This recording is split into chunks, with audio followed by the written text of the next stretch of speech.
Kalian itu dagang dengan model begitu rugi. Isukan dengan modal eta modelna sarua gitu. Padahal kemarin sudah diajarkan modelnya begitu kamu rugi. Cicing heula atuh. Renungi kenapa? Ayah saya ini sudah dagang. Ini rugi. Terus modal lagi rugi lagi. Terus modal lagi rugi. Numpuk hutang. Tidak ada yang dirubah. Akhirnya saya tanya. Kamu tuh usaha cari apa? Nanya dulu saya. Ya cari uang ayah. Buat apa uang? Kalau saya nggak punya uang, nanti saya tidak kebayar cicilan. Dah catat. Kalau saya nggak punya uang, anak saya nggak sekolah. Catat. Kalau saya nggak punya uang, saya tidak bisa beli rumah. Catat. Kalau saya nggak punya uang, saya nggak bisa makan. Catat. Udah. Itu ternyata usahanya digerakkan oleh rasa takut. Takut kekurangan. Makanya kamu menarik semua ketakutan-ketakutan baru. Itu menurut hukum tarik-menarik. Like attracts like. Yang serupa menarik yang serupa. Ngerti sekarang masalahnya? Oh, masalahnya saya.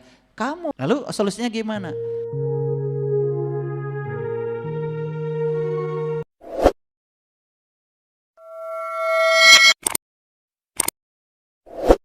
Lanjut. Ini 540. Di atas yang tadi, kalau tadi love, cinta. Ini kesukacitaan, ini joy. Joy. Penuh dengan sukacita. Kasih sayang terhadap semuanya. Betul? Betul? Terhadap semua. Apapun agamanya, apapun keyakinannya, siapapun dia, anak siapapun, saya menyayangi semuanya. Karena mereka saudara dengan saya. Begitu? Cek sendiri. Kesabaran yang luar biasa. Kesabaran yang luar biasa itu tanpa batas. Kurang kumaha abdi teh sabarna. Teu sabar eta mah. Nu sok ngagelang dada mah teu sabar. Yang sabar mah tara ngagelang dada. Rasa manunggal dengan orang lain dan rasa peduli terhadap kebahagiaan mereka. Mendengarkan penderitaan orang lain. Merasa manunggal. Merasakan yang mereka rasakan. Udah gitu? Joy 540. Perasaan selesai dengan diri sendiri. Dan perasaan cukup dengan diri sendiri. Sudah bahagia dari dalam. Tidak bergantung siapapun di luar dirinya. Sudah begitu belum? Ya ada 500 kayak acan atau ya. Komo atau 540, betul? Ya masukan we dibahas teh. Ya. Ini 600. Peace. Ya, sudah mencapai kedamaian. Dalam dialami sebagai kesempurnaan, kebahagiaan agung, ketiadaan upaya dan kemanunggalan. Bapak Ibu, saya nanti suatu saat akan bicara tentang ketiadaan upaya ini. Karena saya sudah mengalami sendiri. Betapa hidup itu gratis, ketiadaan upaya. Luar biasa. Kalau kita kembali kepada kesadaran murni kembali, nyaris seperti saat kita bayi dulu. Waktu kita datang ke dunia, belum ada program di otak kita, nyaris semua datang tanpa upaya. Betul? Tidak minta digendong, digendong. Tidak minta susu, dikasih susu. Tidak minta bubur, dikasih bubur. Tidak minta diganti popok, ganti popok. Dulu seperti itu. Ya Allah, kenapa kita sekarang jadi semua serba upaya? Dibangun upaya dan dihalangi oleh program yang kita inputkan di pikiran kita. Ini sains Bapak Ibu, sains ya, rada gaul sedikit ngajinya. Ya, makanya ngaji dengan saya ada mikirnya kan, pusing kan? Pusing kan? Oh, tadi waktu saya tanya setan di mana, pusing kan? Iya, setelah dijelaskan enggak kan? Dialami sebagai kesempurnaan. Bagi orang yang sudah mencapai peace, damai, apapun sempurna. Itu yang namanya syukur. Tidak mencari yang enggak, tidak mencari yang tidak ada. Dia menerima semua sebagai kesempurnaan. Tidak terjebak benar salah, baik buruk lagi. Semuanya sudah sempurna. Karena tidak ada pekerjaan Tuhan yang tidak sempurna. Karena dia maha sempurna. Yang kedua, kebahagiaan agung, ketiadaan upaya, dan kemanunggalan. Kondisi non-dualitas, tidak terjebak benar salah baik buruk. Bukan keterpisahan. Karena apa? Melampaui intelektual. Ini yang disebut dengan kedamaian yang melampaui semua pemahaman. Bapak Ibu, sekali lagi, pernah nggak mendengar dari batin, kamu kasih, pernah? Pernah. Tetapi kemudian si setan ini mulai memberikan masukan. Enak aja, kamu kerja dari pagi sampai sore, udah gitu dikasih. Tambah lagi si setan itu bilang, enak aja. Cari alasan-alasan untuk tidak memberi. Pernah? Jujur ya, pernah? Pernah ya? Oke, ngerti sekarang siapa yang melarang itu? Siapa?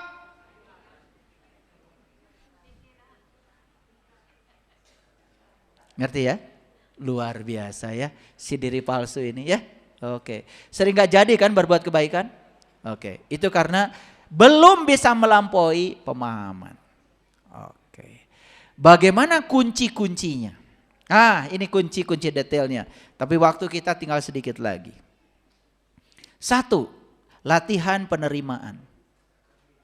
Latih untuk bisa menerima apapun apa adanya. Kenapa? Semua realitas kehidupan itu berubah. Kehidupan itu tidak pasti. Kehidupan itu kompleks. Jangan paksa kehidupan seperti yang pikiran mau. Latihan penerimaan ini adalah kunci. Menerima bukan berarti setuju. Awas.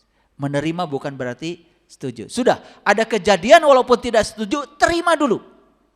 Bahwa kita tidak setuju, nanti diperbaiki pelan-pelan. Jangan dari awal sudah menolak kejadian itu. 2, tingkatkan kemampuan menyikapi segala sesuatu secara rasional. Kita dikasih akal, ya. Daripada menyalahkan, coba belajar memahami. Rasionya hidup. 3, fokus pada hal-hal yang bisa dikendalikan. Pikiran, perasaan, reaksi kita terhadap peristiwa, semua dalam kendali kita. Fokus ke situ. Orang lain, sekalipun itu dekat dengan kita, tidak bisa kita kendalikan. 4, harapkan yang terbaik, tapi antisipasi hal yang terburuk. Jadi jangan hanya siap menyiapkan yang terbaik saja, beri ruang seandainya yang terbaik yang kita inginkan itu tidak terjadi. Sudah ada ruangnya di sini, kita tidak akan pernah kehilangan kendali. Mengingat kematian yang kelima. Ingat, hidup kita pasti berakhir. Bukan soal apa yang akan kita bawa, tetapi pertanyaannya apa yang akan kamu tinggalkan dalam hidup. Kamu meninggalkan apa? Apa tidak ingin gitu meninggalkan karya? Ya. Bikin sesuatu yang monumental dalam hidup buat orang banyak. Masjid ini setelah saya bangun, langsung saya serahkan ke masyarakat. Silakan digunakan buat masyarakat. Waktu mau bangun masjid ini, saya berpikir masjid ini 1000 tahun saya sudah tidak ada, tetap harus ada. Nggak usah nanggung bikinnya. Kasih besi yang bagus. Buat publik jangan nanggung. Jangan perhitungan. Berkahnya luar biasa Bapak Ibu. Bikin yang monumental buat orang banyak. Karena sebaik-baiknya manusia yang berguna bagi manusia lain.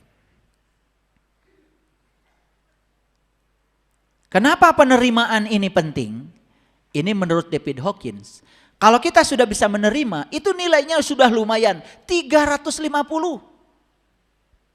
Kenapa?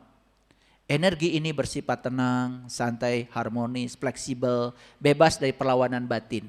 Menerima itu kita jadi fleksibel. Jadi enak, santai. Nilai kita naik kan dari 200 tuh jadi 350. Hidup ini baik. Aku dan kamu baik. Aku merasa terkoneksi. Jangan kita korbankan persaudaraan dan hubungan cuman karena masalah-masalah yang tidak penting. Apalagi urusan hanya menyangkut finansial. Menerima hidup sepenuhnya dan tidak lari dari masalah. Karena semakin lari dari masalah, masalahmu yang serupa akan datang berulang-ulang. Tidak menyalahkan orang lain. Tidak menyalahkan hidup. Bisa begini aja, 350. Kenapa tadi segala sesuatu harus rasional? Kita tanya David Hawkins. Kalau kita sudah punya penalaran dan tidak menyalahkan orang lain tapi memahami, berapa nilainya? Belajar memahami dan tidak menyalahkan, nilainya 400 Bapak Ibu. Dan ini yang membedakan manusia dengan binatang. Ada kemampuan untuk melihat hal-hal secara abstrak. Jadi melihat di baliknya kenapa ini terjadi. Melakukan konseptualisasi. Konseptualisasi membangun pengetahuan dalam diri. Bersikap objektif. Membuat keputusan yang cepat dan tepat. Terampil memecahkan masalah. Lihat ya, buah penalaran banyak. Sains, filsafat, kedokteran, ilmu logika, itu semua buah penalaran. Lanjut, itu baru 5 tadi. 6, menerima keadaan yang tidak bisa dirubah. Ibu, Bapak, dengarkan saya. Tahu yang tidak bisa diubah? Tahu yang tidak bisa diubah? Apa? Apa? Masa lalu. Ya, sudah. Apapun yang sudah terjadi sedetik yang lalu, sudah itu masa lalu. Terima saja. Itu tidak bisa diubah. Tetapi cara kita memandang masa lalu masih bisa diubah. Cara memandangnya. Karena itu cara reaksi itu ada kendali kita. Mengubah apa yang bisa dirubah. Nomor 7-nya, mengubah apa yang bisa dirubah. Tahu Ibu, Bapak, yang bisa dirubah apa? Apa? Yang bisa dirubah apa? Pikiran kita bisa dirubah? Perasaan kita bisa dirubah? Reaksi kita terhadap sesuatu bisa dirubah? Ubah itu. Kapan mengubahnya? Sekarang. Jangan dikit-dikit besok. Habis ini langsung berubah. Rubah semuanya. Rasakan kedamaian yang datang. Begitu pengendalian diri ini sudah terjadi, ketenangan dan kedamaian hidup datang tanpa diundang. Kok saya sekarang lebih tenang ya, tidur nyenyak. Vertigo hilang. Mual-mual di perut mulai sirna. Saya merasa jauh lebih sehat dan lebih baik. Coba. Surga itu Ibu, Bapak. Ya. Kendalikan emosi negatif. Reaksi kita terhadap situasi yang negatif, kendalikan. Syukuri segala sesuatu yang dimiliki saat ini. Bapak Ibu, saya yakin tidak ada yang tidak kita miliki saat ini. Apapun itu, syukuri. Ya. Ya. Punya kaki walaupun sakit, syukuri. Boga sakit oge. Ini kakinya rematik, syukuri ya, syukuri. Sakit oge boga kene, ya. Paham ya? Ya. Telusuri itu rematik dari mana? Dari pikiran. Jangan gegabah membuat keputusan. Nih saya kasih tahu, Bapak Ibu kalau lagi marah, lagi kesal, jangan buat keputusan. Apalagi lagi berantem dengan pasangan, bikin keputusan, udah itu pasti keputusannya salah. Nanti kalau bikin keputusan, kalau udah tenang, ya. Nanti kalau sudah tenang, ya. Lagi marah, jangan bikin keputusan apa-apa. Kalau udah tenang baru, ya. Enak ya ternyata tenang itu, betul nggak? Udahlah kita teruskan aja, kan itu keputusannya. Betul nggak? Iya. Udah tidur lagi bareng-bareng. Bodoh banget.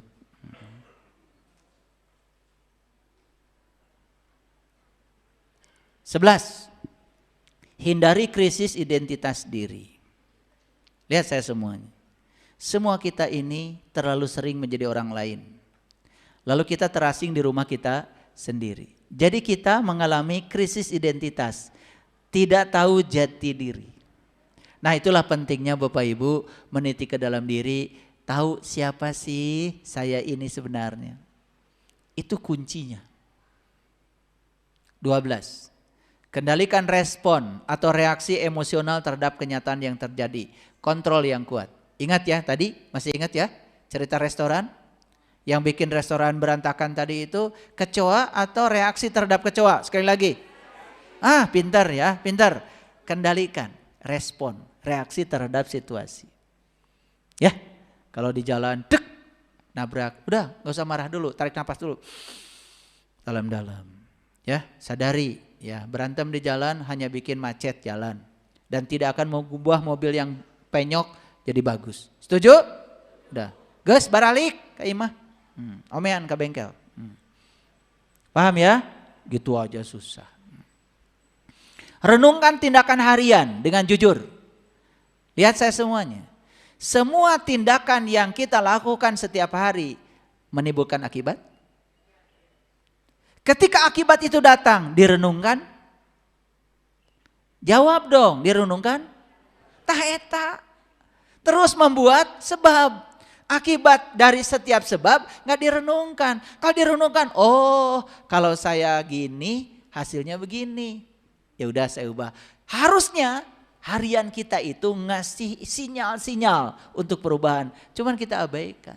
Terlalu sibuk membuat sebab. Dan kita tidak pernah merenungkan sedikit pun akibat dari sebab itu. Coba setiap ada saya ngomong begini, kok suami saya tersinggung ya? Pernah gitu? Pernah atau sering? Tapi besok bikin lagi gak kayak gitu? Pengen nyubit satu sama kalian ya. Itu sudah diajarkan oleh Allah. Kalau kamu ngomong begini akibatnya begitu. Tapi besok bikin lagi, saya nggak ngerti. Karena kita tidak membuat renungan harian. Ini dianggap enteng nih.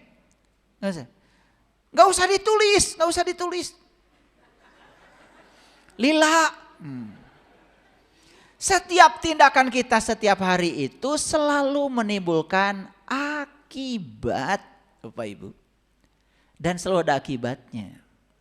Nah, akibatnya itu direnungi. Ini kenapa ini terjadi? Ngomong begini tuh ternyata menimbulkan ketersinggungan. Ya sudah, besok gak ngomong gitu lagi. Kan besoknya pasti berubah. Ya mah hayo ngomong gitu. Ini ada yang aneh lagi. Ya, kalian itu dagang dengan model begitu rugi. Isukan dengan modal, eta modelna sarua gitu. Padahal kemarin sudah diajarkan modelnya begitu kamu rugi. Cicing heula tuh. Renungi kenapa? Banyak yang konsultasi sama saya. Ceritanya sama. Ayah, saya ini sudah dagang. Ini rugi. Terus modal lagi, rugi lagi. Terus modal lagi, rugi. Numpuk hutang. Tidak ada yang dirubah. Akhirnya saya tanya, kamu tuh usaha cari apa? Nanya dulu saya. Ya cari uang gak ya? Buat apa uang? Kalau saya gak punya uang, nanti saya tidak kebayar cicilan. Dah catat. Kalau saya gak punya uang, anak saya gak sekolah. Catat. Kalau saya gak punya uang, saya tidak bisa beli rumah. Catat. Kalau saya gak punya uang, saya gak bisa makan. Catat. Udah ngomongnya? Kamu itu ternyata usahanya digerakkan oleh rasa takut. Takut kekurangan. Makanya kamu menarik semua ketakutan-ketakutan baru. Itu menurut hukum tarik-menarik. Like attracts like. Yang serupa menarik yang serupa. Ngerti sekarang masalahnya? Masalahnya saya. Kamu. Memangnya saya? Kamu. bukan kita. Lalu solusinya gimana? Kan udah dikasih sama Allah lewat Rasulnya. Innamal a'malu biniat. Amal tergantung pada niat. Coba atuh usaha teh, diniatkan. Saya jualan nasi, ingin melayani orang-orang yang butuh makanan enak. Karena saya oleh Allah dikasih keahlian meramu resep yang enak. Ingin menjadi kepanjangan tangan Allah, menyampaikan cinta kasih Allah untuk menjamin orang-orang yang perlu makanan enak terlayani. Apakah dengan niat seperti itu kita tidak dapat uang? Bisa jadi malah uangnya jauh melampaui kalau niatnya sekedar mencari uang. Nih Bapak Ibu lihat saya semuanya. Begitu Bapak Ibu mencari uang, Rasulullah mengatakan, siapa yang mengejar dunia, dia tidak akan dapat dunia dan Allah. Tetapi siapa yang mengejar Allah, dia dapat dua-duanya. Coba sekarang kejar Allah. Gimana caranya? Niatkan bahwa saya melakukan bisnis apapun karena saya sedang dipakai kepanjangan tangan Allah untuk melayani orang-orang yang butuh cinta kasih Allah. Duit pasti dapat. Bedanya apa? Yang satu mengejar uang, yang satu dikejar uang. Mau yang mana? Tak eta nungudag-ngudag duit teh tungtung nama rugi wae.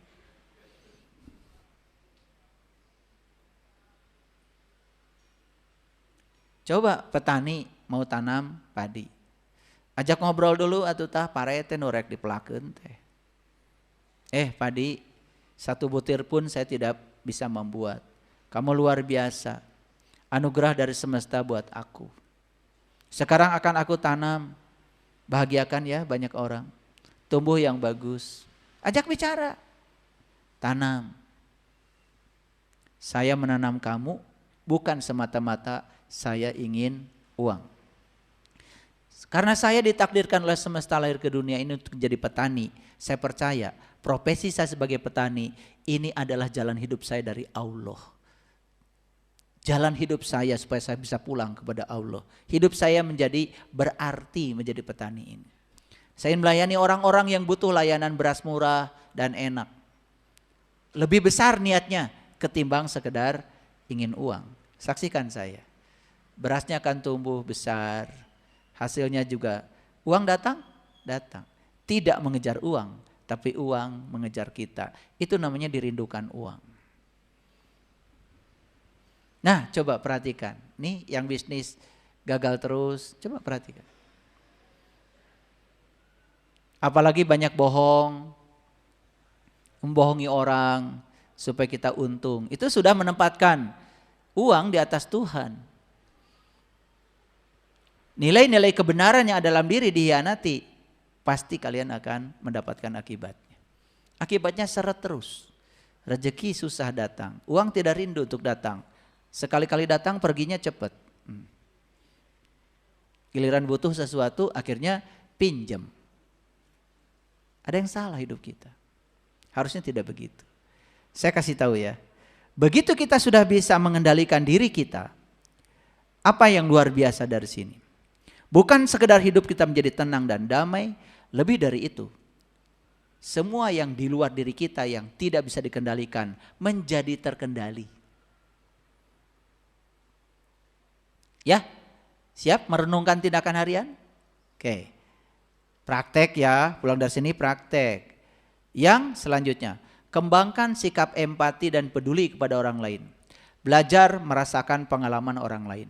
Seperti kata Leo Tolstoy, sastrawan Rusia, jangan bicara agama kepadaku, tapi tunjukkan agama dalam perilakumu. Jika kamu merasakan sakit, itu tandanya kamu hidup.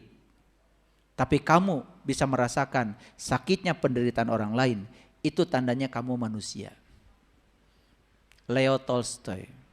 Kata-katanya selalu diingat oleh saya. Kenapa? Kalau kita baru merasakan sakit, itu tandanya kita hidup. Tapi kita merasakan penderitaan orang lain dan kita berbuat meringankan penderitaan orang lain, itulah manusia. Dan untuk berbuat, berarti kita harus mampu dong. Dan untuk mampukan diri kita, layakkan diri kita, pantaskan diri kita. Sebetulnya apa yang kita dapat hari ini, kita yang memantaskannya.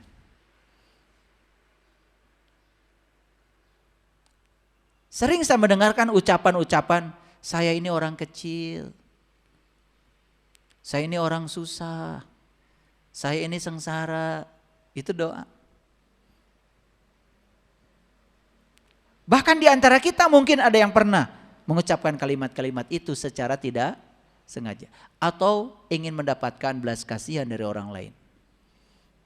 Ingat, pikiranmu, perasaanmu dan kata-katamu adalah doa yang sebenar. Dan yang terakhir, fokus pada hal-hal yang bermakna. Sekiranya yang dibicarakan itu hanya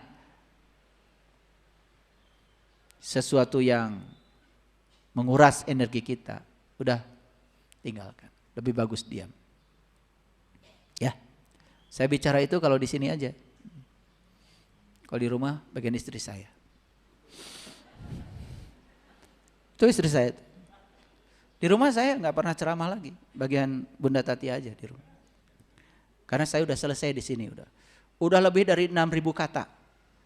Jadi saya udah sehat. Di rumah tinggal Bunda Tati ya, karena masih butuh 26.000 kata sehari. Jadi bagian istri saya. Itu kan enak kalau bagi tugas ya. Saya bagian bicara di luar, Bunda Tati bagian di rumah. Di rumah saya mendengar aja. Karena ternyata perempuan tuh kalau didengar itu sudah solusi. Saya jarang, silakan tanya tuh saksinya. Ada Bunda Tati di rumah. Jadi di rumah bagian anak saya, istri saya yang bicara. Saya diam aja di rumah. Karena sudah selesai saya di sini. Udah sehat saya bicara gini aja. Ya. Jadi kalian nih yang sebelah sini ya. Coba cari tempat di luar untuk bicara ya. Supaya kalian pulang ke rumah udah tinggal istri ya. Istri kita perlu bicara 26.000 kata sehari ya. Kalau enggak nanti bahaya itu, bisa stres. Ya, udah di rumah kalian nggak usah bicara lagi. Ya, paham ya? Udah teriak-teriak di kolam di mana gitu ya. Bapak Ibu senang sekali. Ya, judul kita udah tersampaikan. Pengendalian diri adalah kunci ya ketenangan hidup dan kebahagiaan hidup. Silakan dipraktekkan, saya jamin. Dengan praktek yang semacam ini dalam kehidup, kita bisa merasakan perubahan kehidupan kita menjadi jauh lebih baik. Ya, terima kasih. Assalamualaikum warahmatullahi wabarakatuh.